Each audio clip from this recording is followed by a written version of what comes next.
한 서기관의 믿음이라는 제목의 말씀을 가지고 오늘 함께 은혜 받기를 원합니다.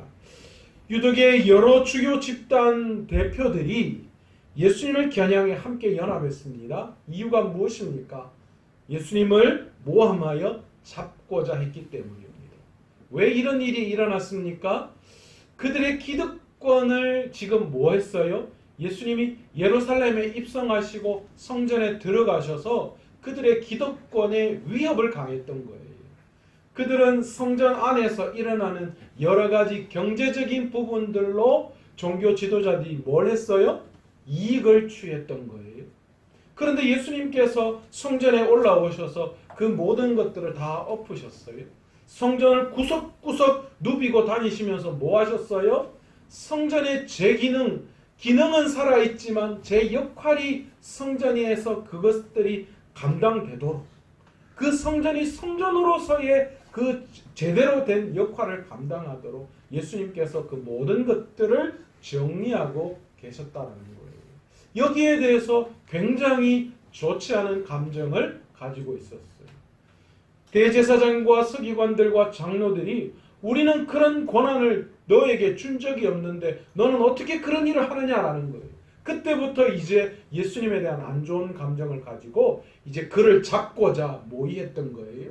그 모의에 이 유대교의 여러 대표 집단들이 지금 전부 다 연합했어요. 바리새인, 사두개인, 그리고 서기관들, 장로들, 모든 사람들이 여기에 다 동참했던 거예요. 첫 번째 예수님을 잡고자 어떤 일이 일어났습니까? 대제사장과 서기관과 장로들이 예수님께 질문을 합니다. 무엇을 하고 질문합니까? 도대체 무슨 권세로 성전을 누비고 다니면서 네가 지금 이런 일을 하느냐? 그렇게 물었죠. 그러니까 예수님께서 뭐라고 대답했습니까? 세례 요한이 세례가 하늘로부터냐 땅에서부터냐 너희가 대답해라. 그러면 내가 무슨 권한으로 무슨 권위로 그렇게 할지 내가 말해주겠다. 그렇게 이야기하셨습니다.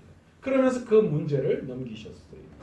두 번째는 무엇입니까? 바리새인들과 헤롯 당, 결코 연합할 수 없는 두 당이 공공의 적인 예수 그리스도를 잡기 위해서 연합을 했습니다. 그리고 무슨 질문을 예수님께 던집니까? 가이사에게 세금을 바치는 것이 옳습니까? 옳지 않습니까? 그렇게 질문을 했습니다. 그런데 이 질문에 예수님이 뭐라고 대답하셨죠? 가이사에게 것은 가이사에게, 그러나 하나님의 것은 하나님에게 바쳐라.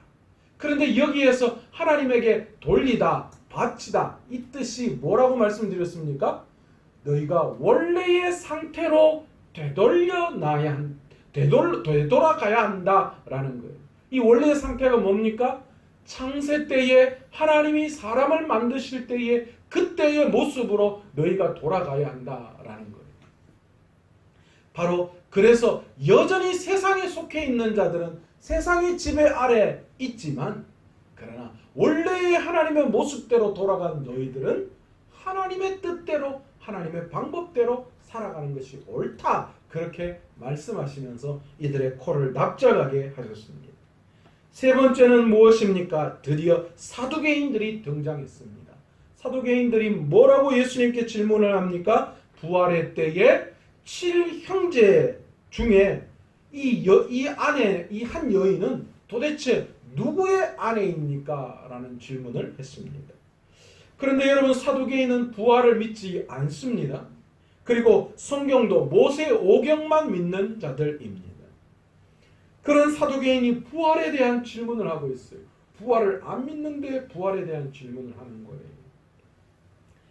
그러자 예수님께서 기가 막힌 대답을 하시죠. 뭐라고 대답하십니까? 너희가 아직도 천국 부활을 세상에 속해 있는 것으로 생각하는구나.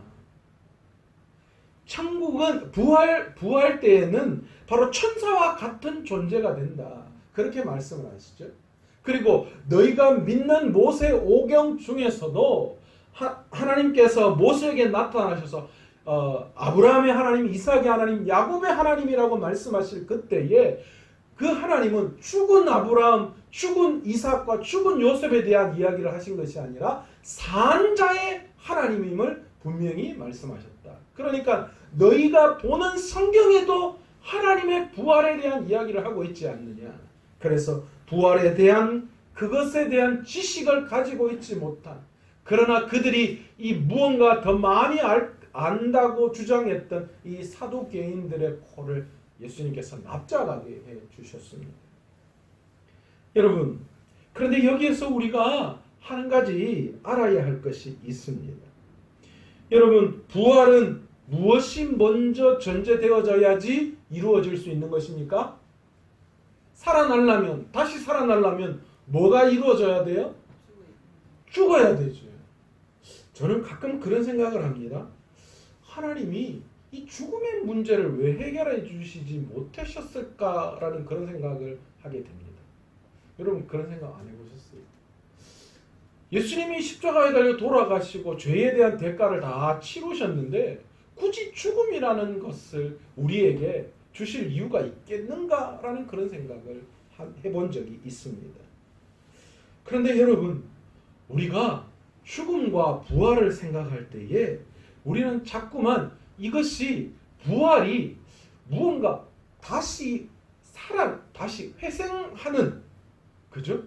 과거에 죽었던 내 모습이 다시 살아나는 것처럼 우리가 부활을 생각할 때가 너무 많이 있다라는 거예요. 그런데 여러분, 하나님께서 이야기하시는, 예수님께서 이야기하시는 이 부활은 어떤 부활을 이야기할까요? 과거의 모습에서 죽고 그 과거에 살아있던 모습으로 다시 살아나는 것이 아니라 완전한 새로운 출발을 이야기하는 것이 부활이다라는 거예요. 우리는 이게 자꾸만 헷갈려요. 여러분, 가만히 보십시오. 이스라엘 백성들이 애굽에서 종살이하고 있을 때에 하나님께서 그들을 빼내어서 어디로 옮기셨어요? 하나님의 축복의 땅 가나안으로 옮기셨습니다. 그런데 그 가나안으로 올 때에 이스라엘 백성들에게 어떤 일이 일어났습니까? 큰 홍해를 건너는 그런 사건이 그들에게 일어났습니다. 그런데 이게 좀 어려운데 신학적으로 이 홍해 사건은 이스라엘 백성들이 홍해를 건너면서 그곳에서 세례를 받은 그런 의미로 우리는 간주하고 있습니다. 여러분, 세례란 무엇을 이야기하는 거예요? 내가 과거에 죄되고 욕된 그 모든 모습들을 어떻게 하는 거예요? 다 세례를 통하여 죽이고 이제 나는 새로운 법을 따르겠다. 그죠? 이제는 예수 그리스도 그분을 믿고 하나님의 법대로 살겠다고 각오하고 새롭게 시작하는 것이 뭡니까? 세례입니다.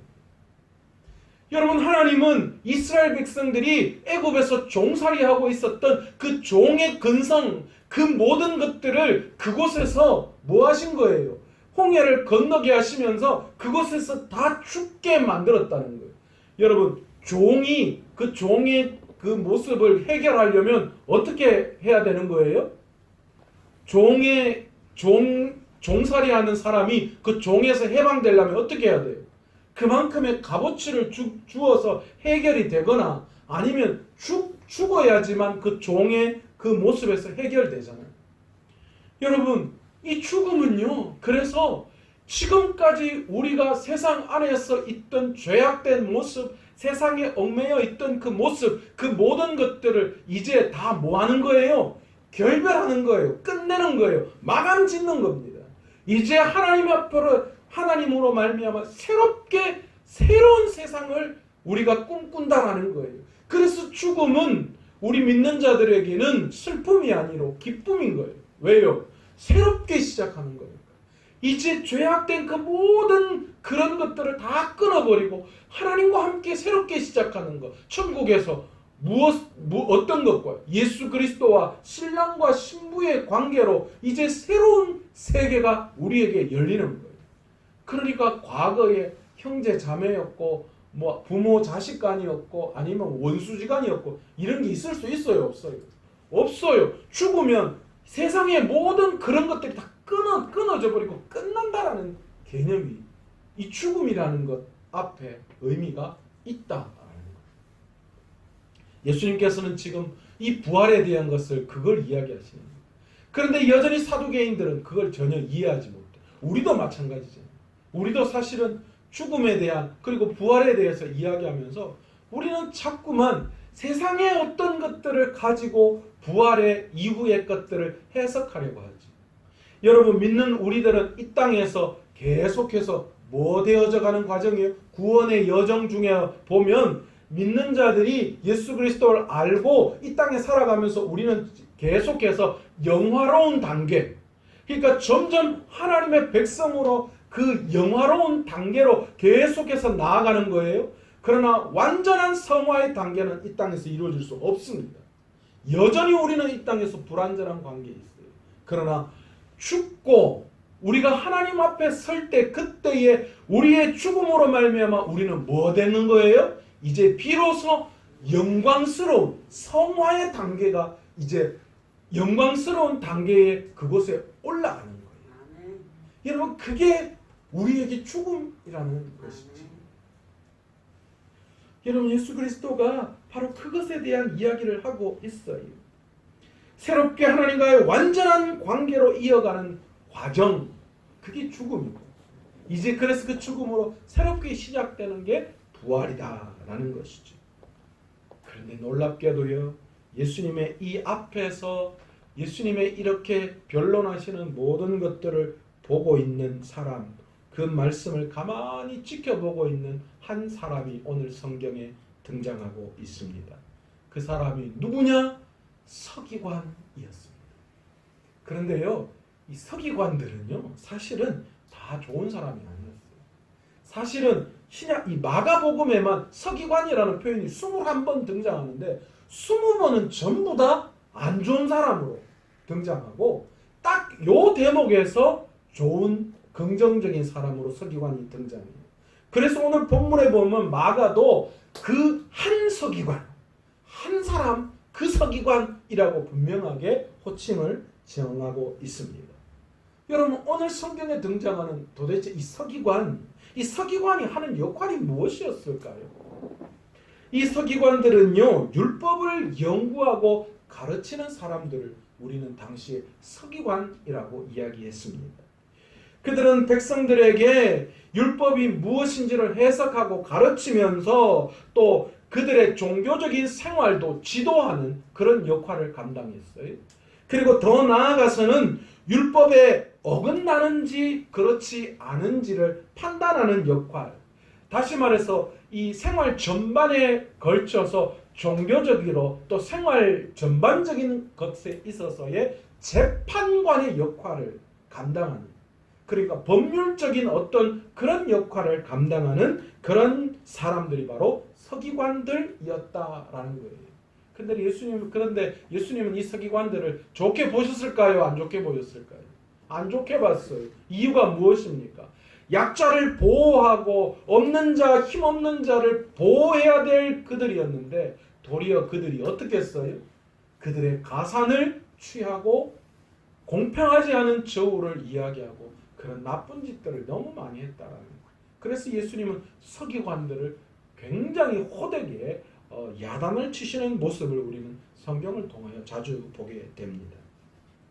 그런데 오늘 성경에 등장하는 서기관은 좀 달랐습니다. 예수님이 이런 가르침에 대해서 긍정적인 반응을 보이고 있어요.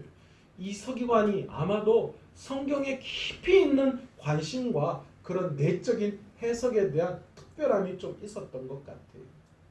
그래서 그가 성경을 보아왔던 그 성경과 예수님이 말씀하시는 그것들이 너무너무 유사하고 너무너무 옳은 거예요.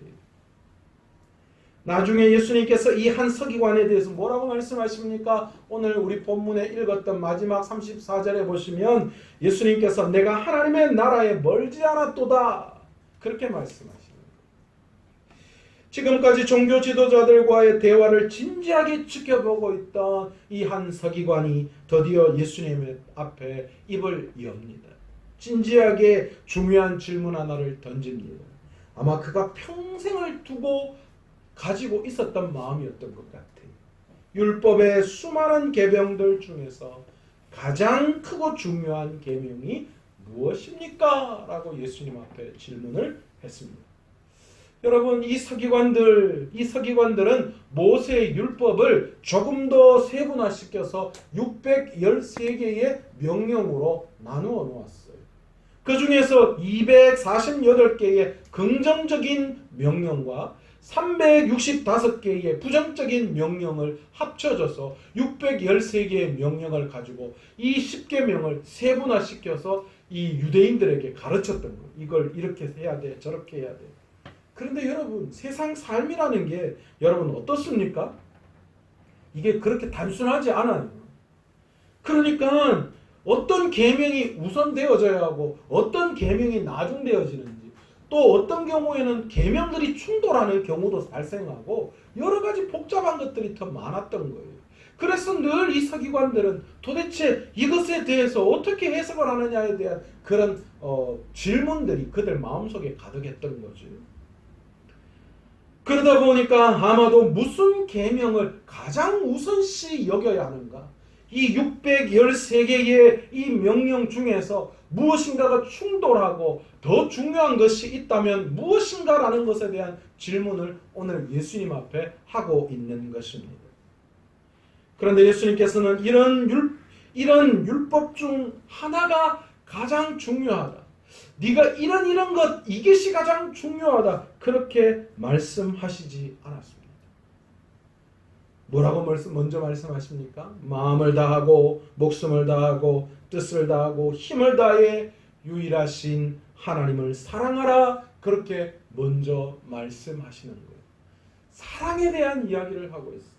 깜짝 놀랐을 거예요. 율법의 어떤 조항들, 어떤 것들을 이야기하지 않고 예수님께서는 눈에 보이는 현실에 갇혀있는 그런 상대적인 비교밖에 할 수 없었던 서기관들의 눈을 확 밝혀주신 거예요. 너 지금 율법을 그런 식으로 비교하고 현실에 갇혀서 해석할 부분들이 아니다라는 거예요. 이 율법을 어떻게 보아야 맞는 것인가? 왜 율법을 지켜야 하는지 근본적인 이유에 대해서 말씀하는 거예요. 즉 하나님을 사랑하지 않은 채 율법을 준수하는 것은 그것은 율법을 지킨다라고 이야기할 수 없다라는 거예요. 여러분, 우리가 율법을 다 완전하게 지킬 수 있습니까? 없습니다.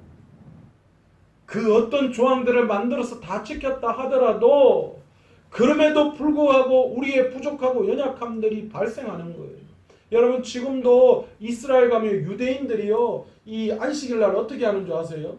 20층, 30층 되는 빌딩이 있잖아요. 그러면 이 유대인들이 있는 그 빌딩에는요, 안식일 날 되면 전층을 다 자동으로 눌러놓는데요. 20몇 층에서 만약에 내가 20층 살면 1층에 오면 그 버튼을 누르는 게 안식일에 율법을 범하는 거예요. 일하는 거예요. 그러니까 그렇게 할 수 없는 거예요. 그렇다고 걸어 내려오지는 못하고. 그래서 자동적으로 다 눌러놓는 거예요. 그러니까 20층부터 19층, 18층, 17층 계속 서가면서 그럴 때 뭐 누가 있으면 타고 없으면 안 내리고 아무것도 안 하고 그냥 문 열리면 타고 문 닫히면 가만히 있고 그런 식으로 지금도 지키는 사람들이 있어요. 그런데 여러분, 이건 율법을 지킨다고 말할 수 없는 거죠.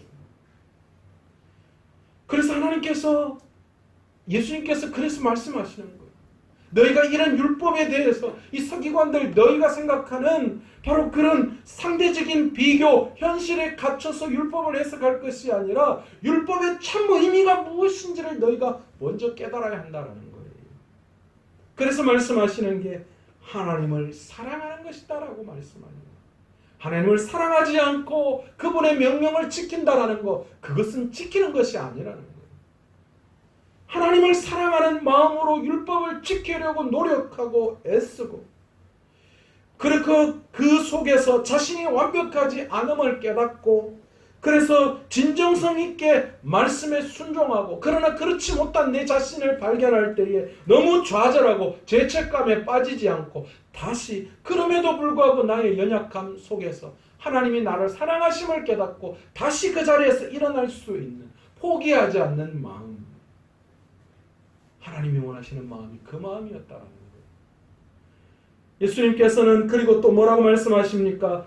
이웃을 자기 자신과 같이 사랑하라, 그렇게 말씀하시면서 하나님을 사랑하는 것과 이어서 이웃을 사랑하는 사랑에 대한 이야기를 하고 계십니다.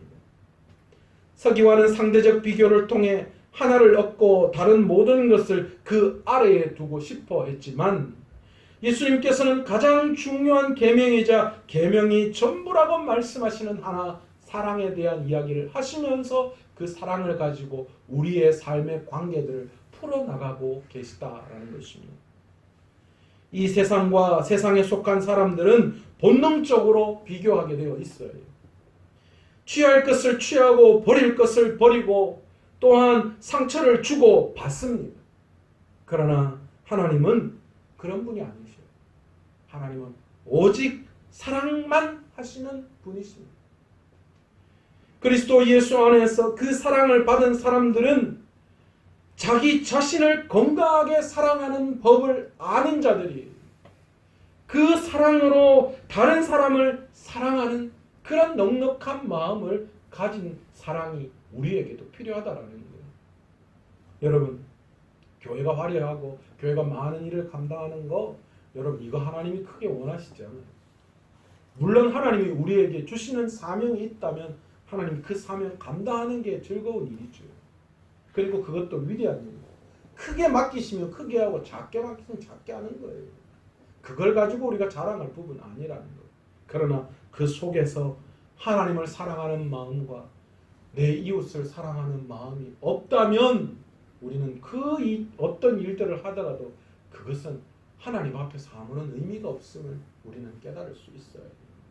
그러나 우리가 아무것도 하지 않더라도 하나님을 사랑하고 이웃을 사랑할 수만 있다면 그것이 하나님 앞에서 최고의 율법을 지키는 마음이라는 사실을 오늘 이 시간 다시 한번 저와 여러분이 깨달을 수 있었으면 좋겠습니다. 서기관은 예수님의 이 말씀을 듣고 옳다라고 인정했어요. 그렇구나, 맞다. 내가 궁금해하고 내가 의문스러워했던 그것을 시원하게 예수님이 풀어내고 계심을 알았습니다. 사랑이 모든 제사와 제물보다 낫다. 그것이 예수님이 말씀하시는 그것이 옳은 말씀입니다. 이 서기관이 그렇게 고백했습니다. 그러자 예수님께서 이 한 서기관을 향하여 하나님의 나라에서 네가 멀지 않았다. 그렇게 말씀하십니다. 그렇게 긍정적으로 그를 칭찬하고 계시죠. 여러분, 이 이야기를 할 때를 한번 생각해 보십시오. 6월절이 가까워왔습니다. 6월절이 가까워왔다는 말은 다른 말로 무슨 이야기입니까? 예루살렘 성전에 각종 제물과 기름들이 지금 이제 넘쳐나도록 6월절을 준비하기 위해서 거기에 판을 치고 있는 그런 상황이었습니다. 그러나 하나님을 사랑하고 이웃을 사랑하는 것이 진정한 제물임을 고백한 이 한 서기관은 예수님 앞에서 하나님의 나라에서 멀지 않았다라는 칭찬을 받을 수 있었던 거예요. 예수님이 그 화려한 6월절 예루살렘 성전에 모여있는 수많은 사람들과 그 제물들과 그것들을 보시고 안타까워하십니다. 이거 다 소용없는데 그 안에 사랑의 마음이 없으면 아무것도 아닌데. 그러나 그 모습을 보고 그래, 맞습니다 예수님.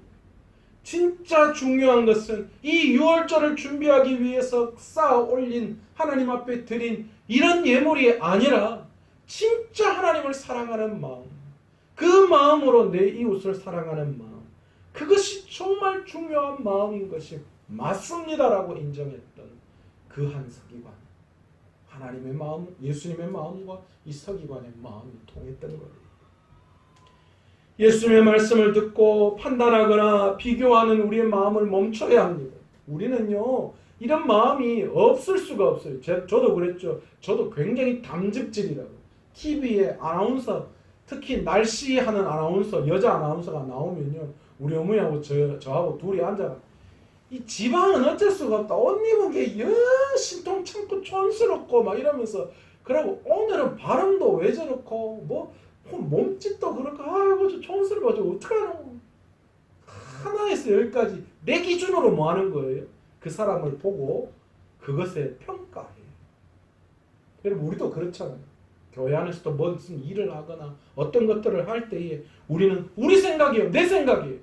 여러분 가정에서도 마찬가지고 여러분들 자녀들을 보고 여러분 부모님들을 볼 때도 마찬가지잖아요. 절대로 역지사지하지 않아요. 절대로 하나님의 마음, 사랑의 마음으로 보지 않아요. 먼저 내 마음으로 봅니다. 내 생각으로 보고요. 우리 집 사람이 왜 저러냐고. 도대체 왜 저러냐. 그 누구 마음이에요? 하나님의 마음으로 보고 저 사람 왜 저러나 그렇게 해요? 아니에요. 내 기준으로 하는 거예요. 여러분 이런 우리가 예수님의 말씀을 듣고 다른 사람을 이렇게 판단하거나 비교하는 것 그건 이미 내가 뭐가 됐다는 거예요? 내가 하나님이 됐다는 거예요. 하나님이 제일 싫어하는 마음을 가졌다는 거예요. 그래서 우리는 뭐 해야 돼요? 하나님의 마음으로 그 마음이 뭐예요? 사랑의 마음으로 그를 바라보는 거예요. 비교하고 판단하는 것을 멈추시기를 간절히 축원합니다. 사랑의 마음으로 바라보세요. 그리고 그 사람을 사랑으로 채워 나가시기를 원합니다.